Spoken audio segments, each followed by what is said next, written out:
الحمد لله على السلامة يا نجمة بسم الله النجوم. الرحمن الرحيم. ايه يا علي الوقفة دي؟ حمادة وأمال كويسين؟ حلوين وزي الفل، ده أنا كنت طالع لكم فوق. بقول لك إيه، هو أبوكي شاف فيديوهاتك على التيك توك؟ ده إيه حوار الفيديوهات ده عروسة، حوار كبير ومشوق. أنا عن نفسي لما شفتهم انبهرت. شكرا يا علي. محتاج حاجة؟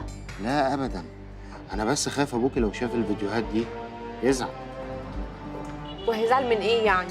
بقول لك ايه يا علي، أنا عاملة حساب لأمال ومش عايزة أقول لك كلام يزعلك، والوقفة اللي أنت موقفها لي ديت عيب وما يصحش، وأبويا اللي فوق دوت لو شاف الكلام دوت أنت اللي هتزعل مش أنا على فكرة. طب اهدي بس بالراحة، ده أنا جاي عشان مصلحة. إيه الوقفة دي؟ إيه يا علي؟ خير يا بابا؟ واقف ليه يا ايه حبيبي؟ انا اسمع، انتوا هتتكاتروا عليا ولا ايه؟ ده انا جاي اقول لك يا اخت مراتي تسلم ايدك على الفيديو الالماظ اللي انت عملتيه لشيمو، ده انت اكتشفتيها.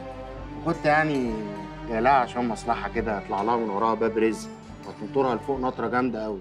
بس بقول لك ايه، نكمل كلامنا بعدين بقى عشان الحسد. عايزين بقى نعمل فيديوهات علي وشيمو ونساسين. علي وشيمو ونساسين. ده انت روش قوي بقى يا علي على كده. سامع؟ اللي بدك تقول لبابا؟ سيبك منه. وايه اللي انت مخبيه تحت العباية دون؟ شيماء.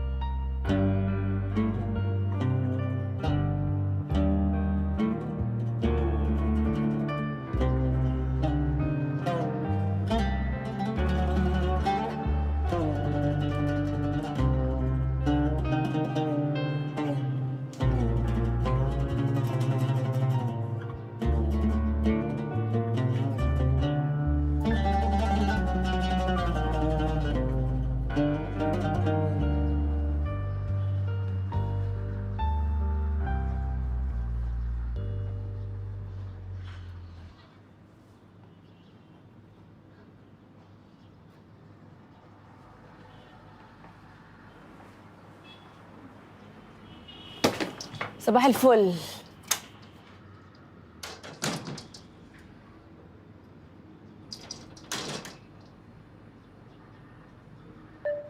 صباح الخير يا أبلة كاميليا، أنا شيماء فتحي اللي كنت قابلتيها في المول، فاكراني؟ أنا بس كنت حابة أسألك كده على حاجة، أنا لسه جديدة في التيك توك وبصراحة مش عارفة أعمل إيه، كل شوية يجيلي إعلانات من محلات ومش عارفة أرد عليهم بصراحة خالص أقول لهم إيه، فلو ينفع يعني تنصحيني أقول إيه وأعمل إيه وأقبل ولا لأ، فيعني أنا كنت حابة أخد نصيحتك. شكرا جدا على كل حاجة. شكرا.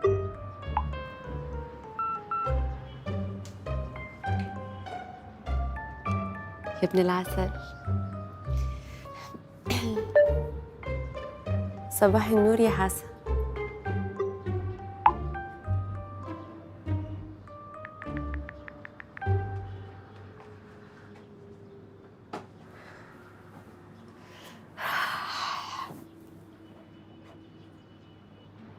في حاجة؟ صبحتي مرة واحدة خلاص حبيبتي.